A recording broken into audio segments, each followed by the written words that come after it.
welcome to Three Count Commentaries. This is your host, MongoSlade. So let's talk about Ricochet, John Morrison, and The Miz. So this whole thing starts with John Morrison, The Miz backstage talking about the Money in the Bank. And the general idea is that The Miz is so confident John Morrison is going to win the Money in the Bank because he is in John Morrison's corner and he has this great perception of, when is the right time to cash in because he's done it twice. And they're just talking about how observant The Miz is and how smart he is. And John Morrison just looks like a doofus standing there. And they don't even notice that Ricochet has swapped out with the interviewer. And then they're surprised that he's there. And Ricochet conducts the interview and kind of makes fun of them for not paying attention. And then he pulls out the dripstick, which John Morrison, being, of course, a doofus, is like, bro, my dripstick looks just like that. And checks to see if he has his dripstick. Of course, he doesn't. And Ricochet sprays them both with the dripstick in very Bugs Bunny-like fashion. And you know what? It has the potential to work. I think I said this before, that you have with Ricochet an opportunity to pull off a Spider-Man-like gimmick. And I hate to repeat myself 100 times, but the character of Bugs Bunny, of Spider-Man, is the trickster, right?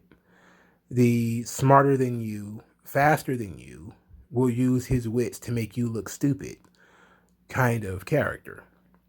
And in doing so, you end up bending and sometimes even breaking the rules. And because of that, he does things like stealing, right? So now you have this gimmick where Ricochet is now taking things that does not belong to him. He swiped the dripstick. And so, all right, it can work because Miz and Morrison are known to be, heels. And doing things to these guys won't turn you heel because it's not malicious. It's done in a comedic fashion. I believe I told this story before about cheating heroes or rogues. Sometimes it's all right to pull the wool over the eyes of a dastardly heel. Usually this dastardly heel will be a little bit more dastardly than Miz and Morrison. But it's along the same lanes of lie, cheat, and steal. A lot of people don't like it. They don't like that because they say, I don't want you to say that these characters are anyway the same, but they kind of are, Eddie cheated a lot, but he was the babyface. And Ricochet could steal and be the babyface. You could do that. So they had the match, and the match was very good.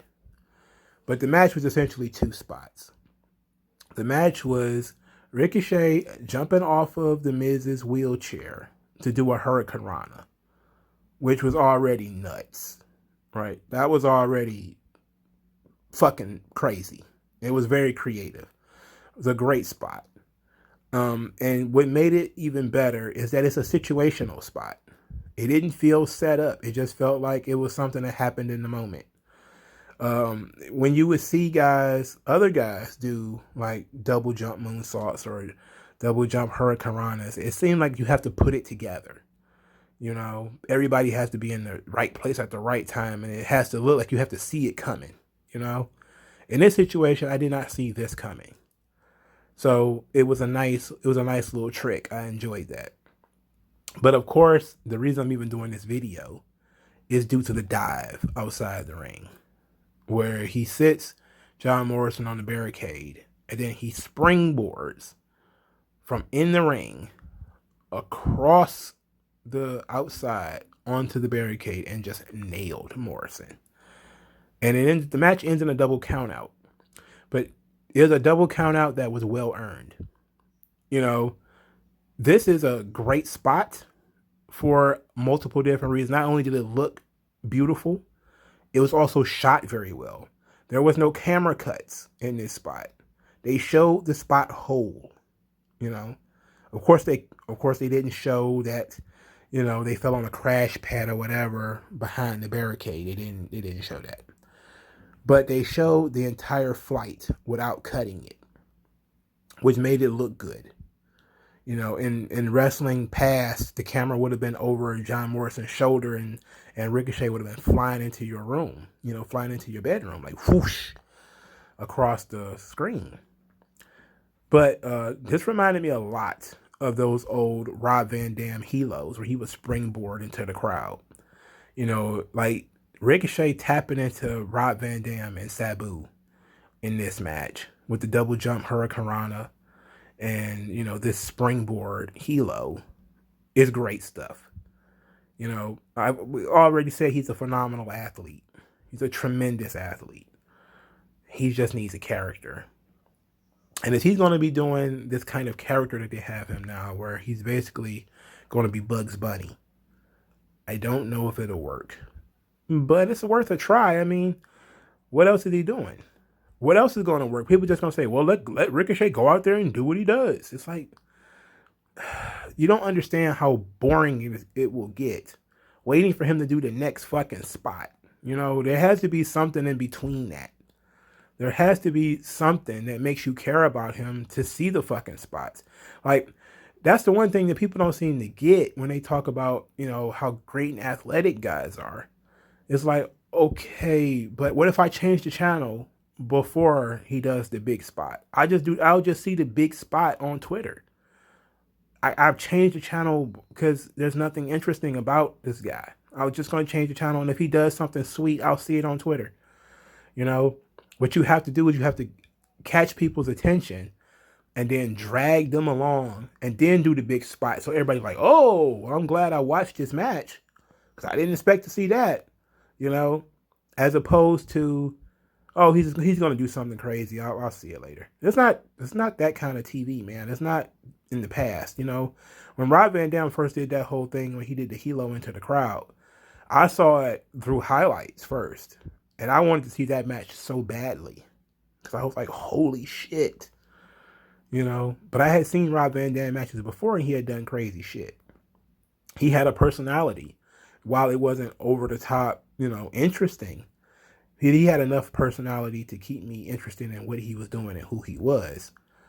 You know, so I was interested in when he started doing the long jumps.